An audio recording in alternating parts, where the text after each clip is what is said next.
Wednesday, December 3rd, 2025. You are listening to the Daily Dose Sports Podcast, and I am your host, Clint Daly, coming to you from the Mile High City here in Denver, Colorado. And we are back for another week of talking sports with a dose of common sense. Hey, happy Wednesday to you. I hope you had a good weekend. Hope your week is going well, and that you and your family, your friends, everyone in your world is staying strong and healthy right now.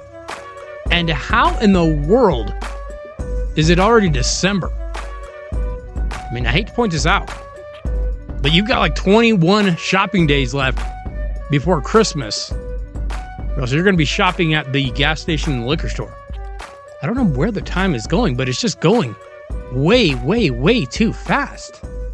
I mean, now we're getting to the point where I'm looking at the end of the football season. Doesn't it seem like football just started?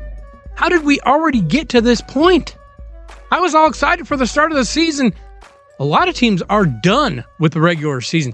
It is just going so fast. The NFL playoffs are coming so quickly. We've got the NBA, college basketball, the NHL already rolling. My goodness, this year is just going by way too fast. And yes, I know what you're saying. You're saying, Clint, that's a sign that you're old. Shut up. I know that.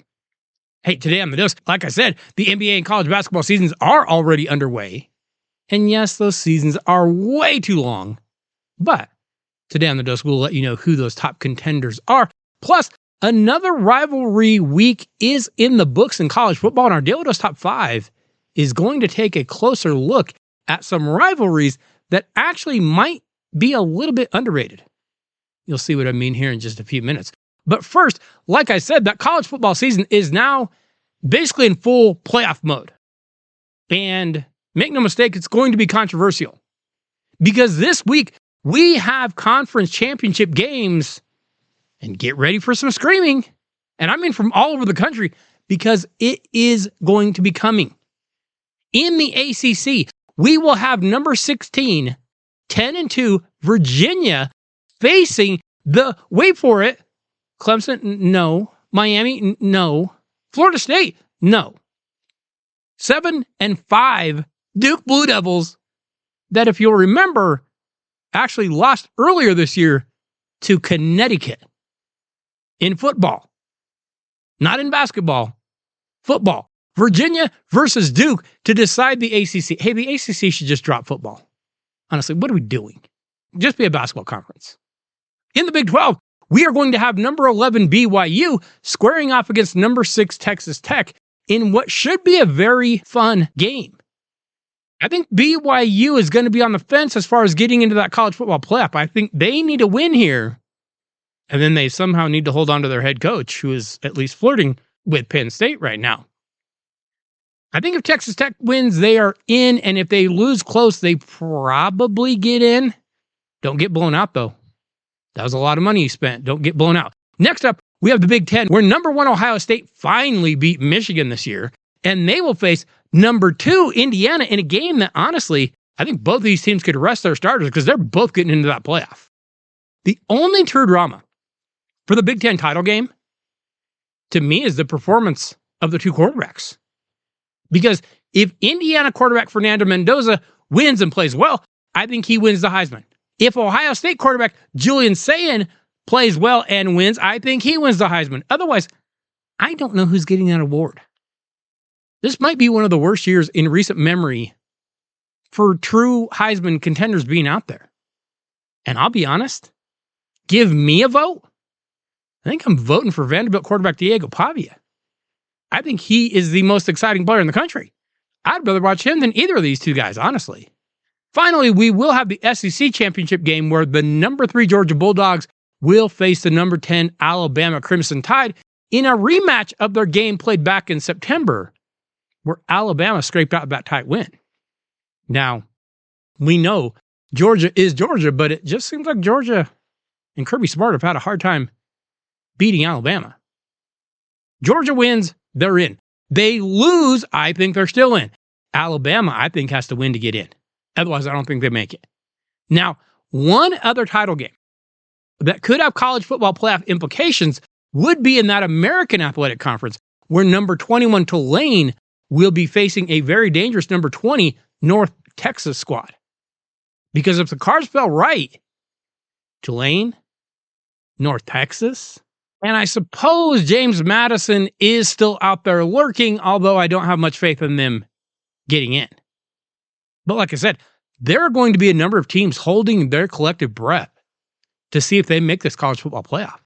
Not just the teams that are playing in those games, but Notre Dame, they've got to see if they get in.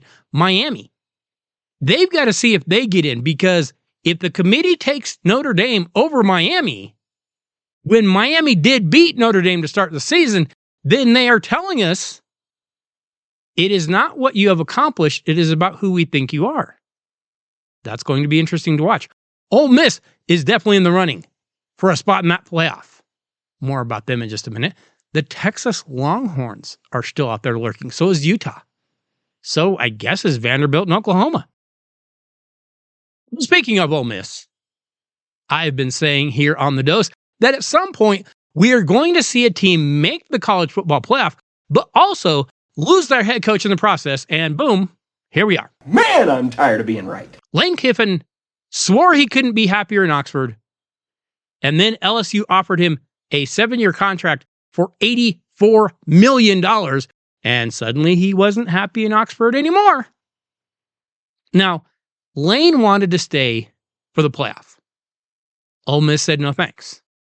And they named defensive coordinator Pete Golding the interim head coach instead. Now, personally, for me, I believe that Lane Kiffin is a little too much drama. He just never seems to be happy. He's always looking to climb that ladder. Having said that, let me ask you this, Daily Dose listener. Kiffin is going to get like $4 million more per year at LSU than he did at Ole Miss. Let's say you're sitting at your job right now and you're working at, whatever company you work for. And I told you the exact same job, but I'm going to give you $4,000 more a year. Are you taking it? Yeah, probably. 40,000 more? Well, of course. 4 million more? Yeah, no duh. Who wouldn't? See, my problem isn't with Kiffin taking it. And my problem isn't with these coaches taking these other jobs. But my problem also isn't with players changing colleges for more money either. My problem is the timing of all of this. Can we just change the portal dates, change the early signing dates, and make all this jumping around fine after the season is over, not during the middle of the season? It is idiotic that we're having to deal with this right now. That is the dumb part. Hey, if you want to go make more money, go make more money. But you got to be able to finish out the season first, and they shouldn't be allowed to do that. And also, Lane's just kind of drama. But hey, it isn't just Lane Kiffin that's leaving. South Florida lost Alex Golesh to Auburn. Memphis lost Ryan Silverfield to Arkansas. Tulane lost John Summerall to Florida. North Texas lost Eric Morris to Oklahoma State. And Connecticut lost Jim Mora Jr. to Colorado State. Oh, and by the way, one other signing not getting that much attention. Michigan State grabbed former Northwestern coach Pat Fitzgerald, who probably should have never been fired at Northwestern, but he was. Hey, 'tis the season. That's what happens now. This is how college football is. Unless you're going to ban these moves from being made at this time, then they're going to keep happening. And here's the worst news. We can't even blame the NCAA. That isn't who's making this. This is on the coaches. The coaches could vote to change this. They don't want to. Why? Because they want to get players signed and into their early spring program. Hey, if you want to be mad, got to be mad at the coaches. They're the one controlling this. Okay, so I want to take a very brief look at both the NBA and college basketball. And I really just want to focus on who the true contenders are going to be this year. And let's start off over in the NBA, and I hate to say it, but there's a chance we could be looking at a bit of a dynasty brewing in Oklahoma. Because after becoming the second youngest champ in NBA history, the Oklahoma City Thunder signed league MVP Shai Gilgeous-Alexander and All-NBA players Jalen Williams and Chet Holmgren to long-term contract extensions. I mean, Alex Caruso is the only player older than 27 on that team. This is a young, good team. General manager Sam Presti, he's going to have some difficult roster decisions next year because he's going to have Lou Dort and Isaiah Hartenstein, some guys like that he's going to have to figure out. But the Thunder are as deep as any team in the league. They're loaded with future draft picks. So even if they lost those guys, I think they'd be okay. But remember, the Thunder had the stingiest defense in the league last year. They held opponents to just 106 points a game. That is 2.5 points less than anyone else. And don't forget that for whatever reason, we don't really know, NBA officials have decided if you get near a Thunder player, especially SGA, it's a foul. I'm not talking about fouling him. I'm talking about if you get near him. You might brush up against him, maybe you breathe on him. That's a foul. It's not fun basketball to watch, but that's what's happening. Now, I do think the Thunder will have to fight some complacency this year because they're going to have that bullseye on their back every single night. But no question, the Oklahoma City Thunder are the top contender in the NBA. Next contender for me, and when I say it, you're going to say, well, this is a homer pick, but hey, it is right here in my hometown. And that is my Denver Nuggets. This could be the best supporting cast Nikola Jokic has had since he became a perennial MVP candidate kind of guy. Now, I know they're banged up right now, but that Nuggets revamped front office, hey, they've done a pretty good job. They have addressed some of the depth issues that this team has had. They traded away Michael Porter Jr., and they picked up Cameron Johnson, but it wasn't just a straight swap. And I know right now people want to compare those two. You can't. Because Cameron Johnson freed up money. Money that brought in guys like Bruce Brown and Tim Hardaway Jr. and Jonas Valanciunas. They couldn't have got those guys if they don't deal away MPJ. Plus, you've got good young talent like Peyton Watson, Julian Strawther. Hey, the Nuggets could be a challenger to Oklahoma City. Here's the problem. One, they've got to get healthy. Two, they've got to get better defensively. They allow 115 points per game. That's way too much. That won't cut it. If they can get healthy and get better defensively, I think the Nuggets are at least a contender. The Houston Rockets would be my next contender, and they are capable of winning it all. Now remember, Houston was the number 2 seed last year, and now they have Kevin Durant. And this is just a really, really big team. And I know they lost Fred VanVleet. I get that. He had a knee injury. But think of this team. Amen Thompson, 6'7". Kevin Durant, 6'11". Jabari Smith, 6'10". Alperen Sengun, 6'11". Steven Adams, 6'11". That is a huge team, and they are physical. Now, they will miss VanVleet when they get to the playoffs. And Durant has a ton of miles on him. Can he stay healthy? But if he can, yeah, the Rockets are going to be in it. Now, my first contender from the Eastern Conference would be the Cleveland Cavaliers. For the Cavaliers and star Donovan Mitchell, hey, this team is kind of NBA Finals or bust. Because remember, they won 64 games last year. What are you going to do this year?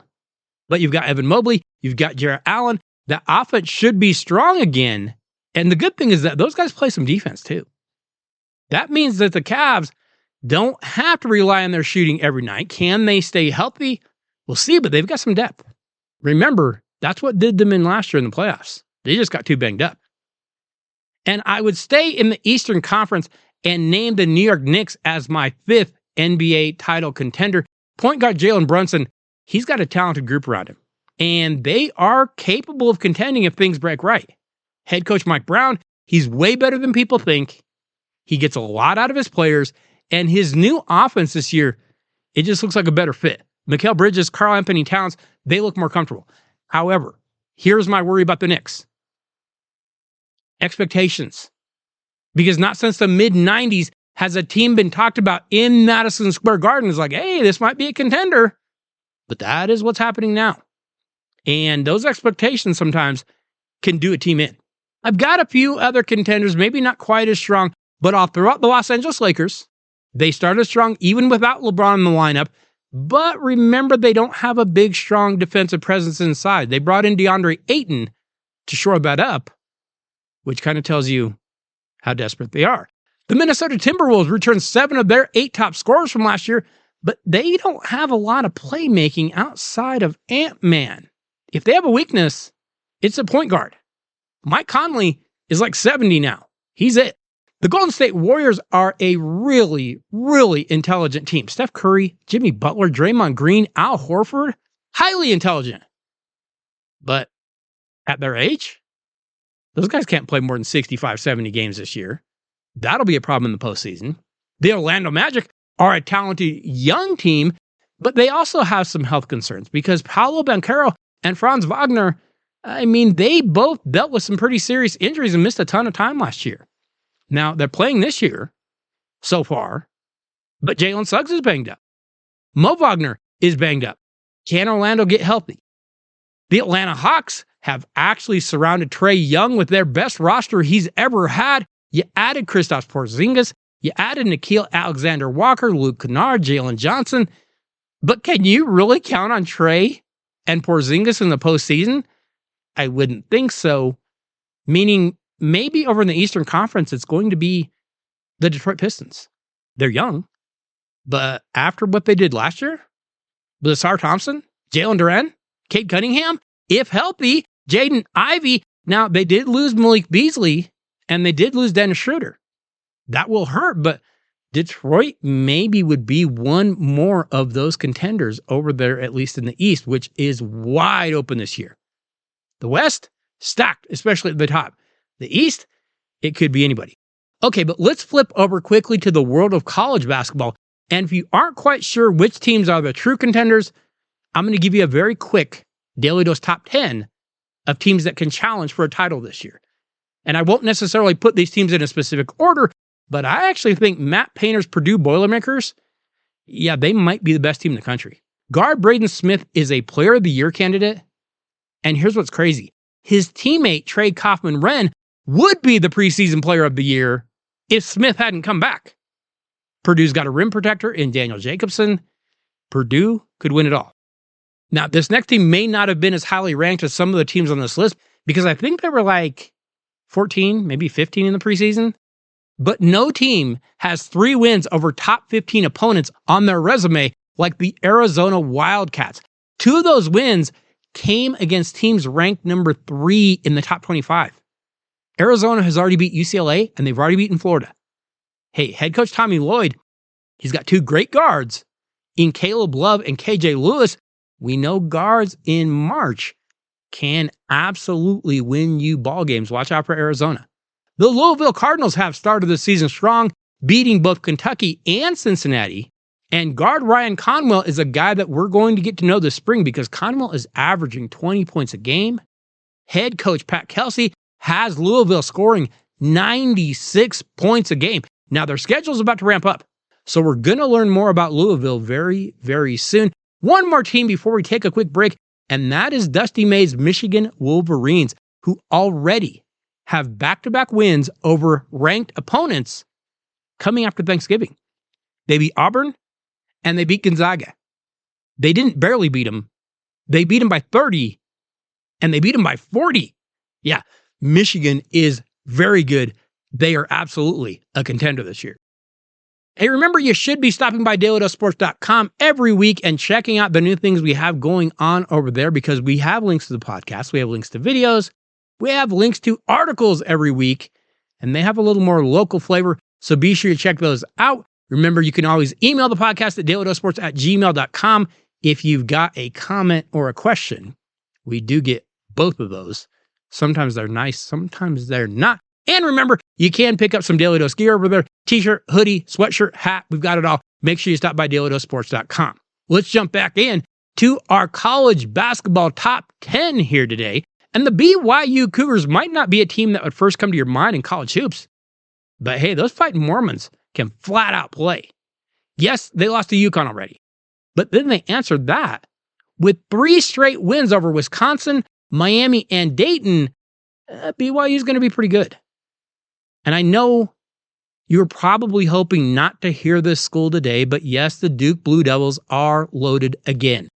Freshman Cameron Boozer had 35 points, 9 boards, 3 assists on Thursday last week in an impressive win over Arkansas. He's second among all ACC players in points per game, and he's a baby. And Duke is going to be rolling. Head coach John Shire has restocked the Dukies, and I know that probably makes you feel sick, but they're going to be a contender.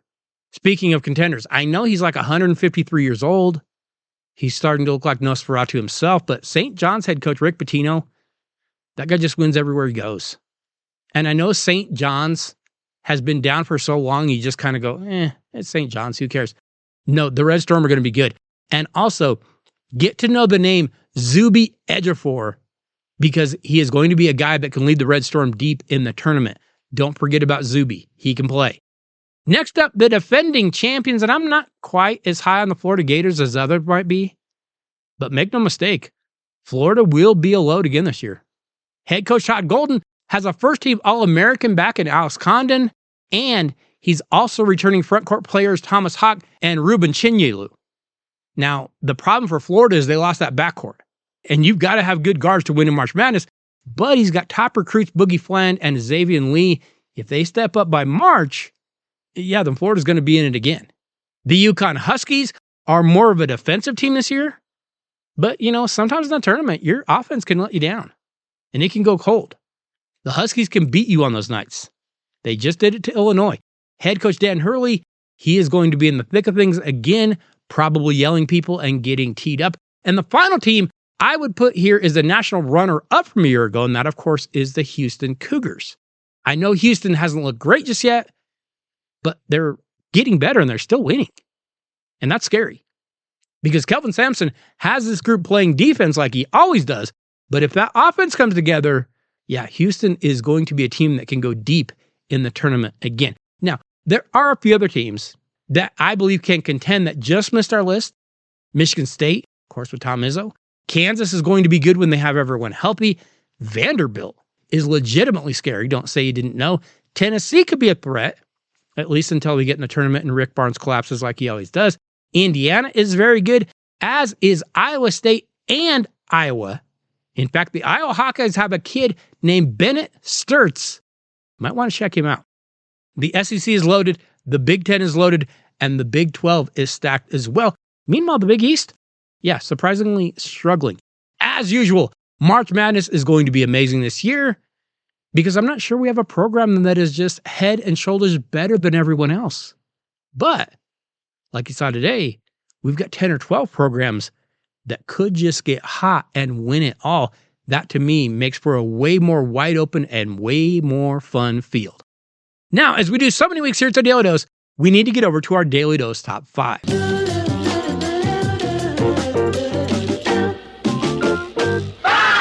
Of course, this past weekend was rivalry week in college football, as we saw Ohio State finally beat Michigan, Florida beat Florida State, Texas upset A&M, Indiana whooped Purdue, Georgia beat Georgia Tech, Ole Miss beat Mississippi State, Virginia beat Virginia Tech, Alabama beat Auburn, Vandy smacked Tennessee, USC actually had to come back to beat UCLA, and Arizona surprised Arizona State. Hey, these are some of the biggest rivalries in college football.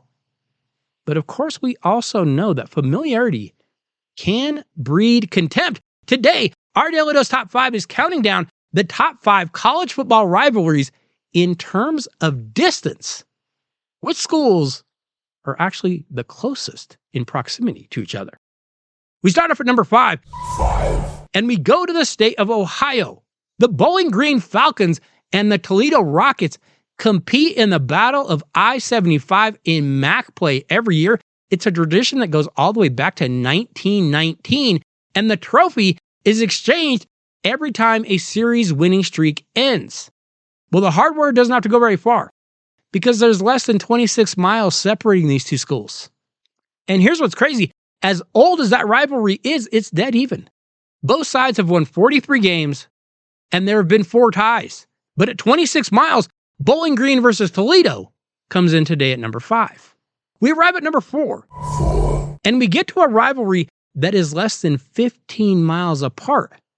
Unfortunately, commuters might look at that much differently because it's in LA. But hey, the hatred definitely still exists. The USC Trojans and the UCLA Bruins previously battled as members of the Pac-12. Both recently made the jump to the Big Ten, so the rivalry has continued. Since 1929, USC holds a 51-34-7 series edge, and the location has played a part in that rivalry. And there's been a lot of banter between students and fans. Pranks have been pulled throughout the years. because the schools are so close to each other. USC versus UCLA comes in at number 4 today with just 14 miles separating the two campuses.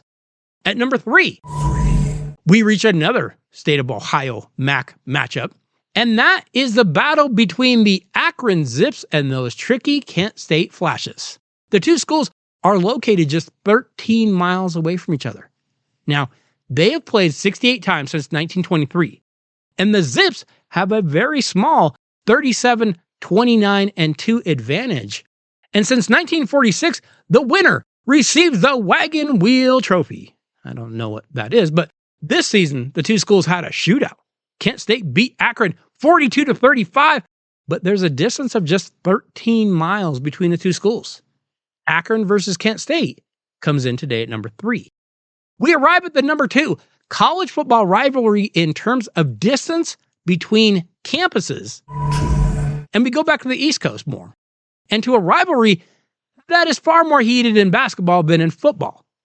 But the University of North Carolina at Chapel Hill and Duke University come in at number 2 with just 10 miles between their campuses.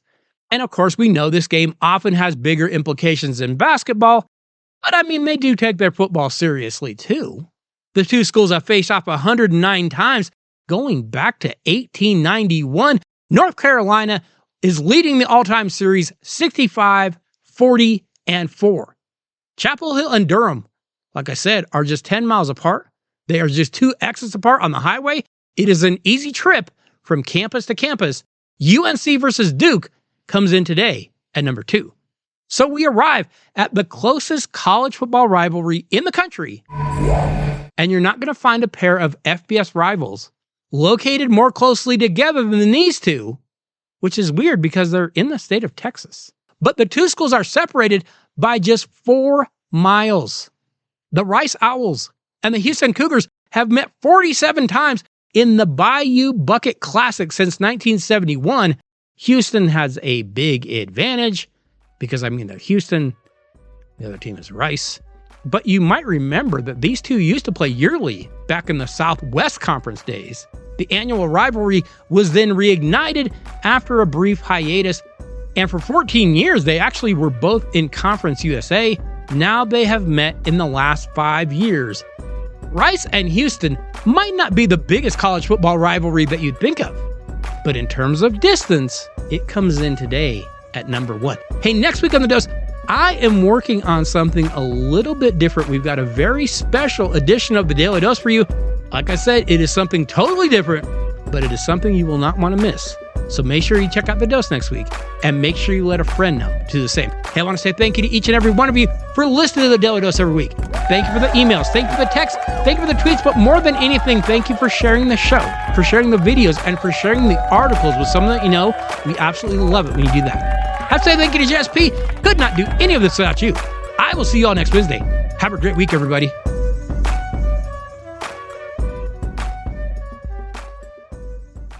Man, I'm tired of being right.